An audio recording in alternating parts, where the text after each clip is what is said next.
Hello there, you're watching Talking Europe on France 24. I'm Catherine Nicholson and you join us today at the European Council in Brussels. Now, European leaders have just met here for their most recent summit. They agreed a draft deal on Brexit. They came to loggerheads over whether to allow two Balkan countries to start the process towards joining the EU. And they seem to be somewhat paralysed over what to do about Turkey's incursion into northern Syria. With me to discuss all of that is the Prime Minister of the most recent member state, Croatia, and also the person who's going to be heading up the rotating presidency for Croatia as of January, Prime Minister Andrej Plenkovic. Thank you for being our guest. Thank you very much for the invitation. Well, let's start off with Brexit, that issue that's obsessed us all for the last 3 years and more. Boris Johnson says that the draft agreement is a good deal for the UK and for the EU. Why did you give your agreement? Well, first of all, my position and my country's position was all along that we regret Brexit as such. I think even though we now came to an agreement of an orderly withdrawal, the fact that one country, and it's not any country, it's United Kingdom, it's a permanent member of the Security Council, it's a nuclear power, world champion of free trade, Commonwealth, special relations with the United States. There are so many reasons to regret that there was this unfortunate vote, in my view, in June 2016. However, there was one responsibility, both on the UK side and the EU side, I mean the 27, and that was to ensure, for the sake of our citizens and our businesses, an orderly withdrawal. The essential elements of what was modified, actually, not in the withdrawal agreement itself, but on the protocols on Ireland and Northern Ireland and the political declaration basically regulating the future relations of EU and UK, was how to ensure that there is a clear single market of the Union, especially with respect to Ireland, and also how to ensure the clarity of the customs space of the UK. This agreement was attained. I think it was a very good achievement. I very compliment the work of Michel Barnier, who was negotiating on behalf. Not without risk, though, this solution that's been found. Even Michel Barnier himself admitted in his statement that the draft deal does leave the EU single market open to some degree of risk of goods supposedly intended for Northern Ireland actually ending up inside the single market. It isn't a perfect solution, is it? Even by his own assessment. Divorces are never perfect. That's absolutely clear. But I think that there is enough maturity and enough mechanisms in the implementation of the withdrawal agreement that will look after that there are no major risks. And this is what is essential. I think what this agreement enables is also to facilitate, let's say, the movement of goods from other parts of UK, from Scotland to Northern Ireland without any controls or difficulties, unlike those goods who are intended to go to the EU market. Now, you have said yourself that we are slightly short on time. Some might say that's an understatement. Can this be ratified by October 31st? I will speak for the EU side, and this is something we wanted a complete clarity of the institutions which are supposed to give us this clarity and certainty. And the EU is ready to do the necessary work at the level of the Council, which is the member states, 27 of us, and also within the European Parliament. The committees would meet, the Conference of Presidents would meet, and there is enough time to get the plenary in Strasbourg, which is anyway meeting this week, to get a positive vote on this deal. So we would be ready by 31st, and from the EU side, it is okay. What will happen in the United Kingdom, I think it is not up to me to speculate. There were occasions before when we have done everything we should on our side, and the things didn't fly really in the House of Commons. But this time I believe there is a good reason to look optimistically at what might be. It seems that the UK has been playing quite a hardcore game of chicken with the EU in recent weeks. Boris Johnson saying he would rather die in a ditch than still be an EU member on November the 1st. Has the EU shifted and become a little more flexible because of that threat of no deal? Well, our policy was all along very consistent. We wanted an orderly withdrawal if it has to happen, and we prepared ourselves for a no-deal Brexit. So the EU is calm and comfortable, but it is much more responsible. It is much more at the level of what institutions, what states should do for the economy, for our citizens, for anybody's normal, reasonable planning of their lives. And that's why orderly withdrawal is something I was always a staunch advocate of. Now, looking to the future, of course, the UK and EU are going to continue to have some kind of partnership, whatever happens, if only because of geography. Boris Johnson, a very recent Prime Minister, he's certainly got his fans, he's got his critics at home as well. Do you believe he's a reliable partner for the EU going forward? We will negotiate with the United Kingdom if things go as their plan on new type of relationship. There is a whole catalogue of relationship that the European Union has with third countries. But specifically Boris Johnson, do you trust Boris Johnson to be a reliable partner? Well, he's UK's Prime Minister. He was with us yesterday. We managed to find a deal with him, and we will negotiate with the legitimate UK government the future relations. It is not a personal issue.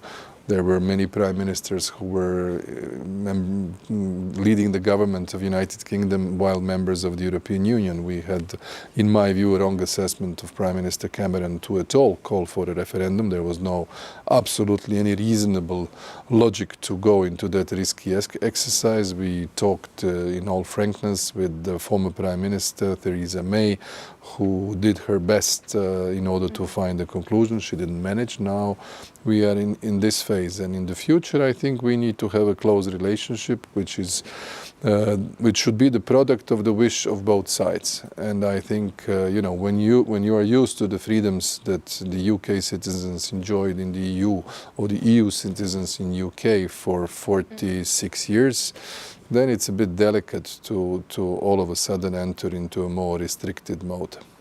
Okay, let's move on to another geopolitical issue, the actions of Turkey, its incursion into northern Syria. The European Union hasn't come to any particular consensus on any action over this. It seems rather paralysed. Why the inaction? Well, I would say that we were very clear yesterday when it comes to the debate and when it comes to the conclusion. There was a clear condemnation. We hope that there is going to be really a ceasefire and there was going to be a stall on the military operation on the Syrian territory in the Kurdish controlled area. We regret for all the victims, and I think this is the essential message that we have sent. Also, the important issue is that we have to take into account the entire relationship between Turkey and the European Union. You are aware that the issue of illegal migration was one of the key topics that has more or less featured on the agenda from 2015-16. Look at the Eastern Mediterranean, Western Balkans route. Even my country geographically is situated basically there, and we are very much concerned if the context that we are currently seeing in Syria might have effects on the migratory wave. So that's why we are very careful and watchful. Are you hoping to keep Erdogan on side, essentially, so that he doesn't live up to his threat? He said he wants to open the doors to the EU to 3.6 million refugees if the EU interferes, as he sees it. Well, indeed, that would not be the scenario that anybody of my colleagues around the table would prefer. All right, well, let's have a little look at what's going on in terms of what Kurdish officials have been telling us about the foreigners affiliated to the Islamic State group. Around 800 of them said to have escaped a camp in northwestern Syria since the Turkish incursion began. There are various jails in that region that are insecure. France 24 has reported from some of the camps. Let's watch a report together and we'll come back to our interview in just a moment. Al-Hol is the biggest of 3 camps in Kurdish Syria used to contain suspected Islamic State members and their families. Together with Roj in the north and Ain Issa in the west, the sites are located in the area that Turkey is seeking to occupy. But with Ankara's offensive against the Kurds, monitoring of these camps has become secondary, as fighters are sent to the front line to fight the Turkish military, reducing the number of forces in charge of patrolling the sites. Around 100,000 family members of IS group members are under Kurdish control in the camps, including some 70,000 in the Al-Hol camp alone. The prisons contain an estimated 10,000 local extremists from Syria and Iraq, as well as 2,000 foreign fighters. The shift on the ground has prompted the Red Cross to urge Western states to repatriate their citizens. Our message to all states who have citizens in those camps to take responsibility. The status quo cannot be, it's not an option. If you look at all the population in this camp, the situation of the Westerners is probably the easiest one to solve. That's something that Western nations have long been reluctant to do, preferring those accused of crimes to face trial where they are. However, that point may now be moot as reports of escapes from the camps begin to multiply. This footage showing an apparent attempt from Al-Hol last week as those inside took advantage of the chaos from the Turkish offensive. Guards thwarted that attempt, but another camp may not have been so lucky.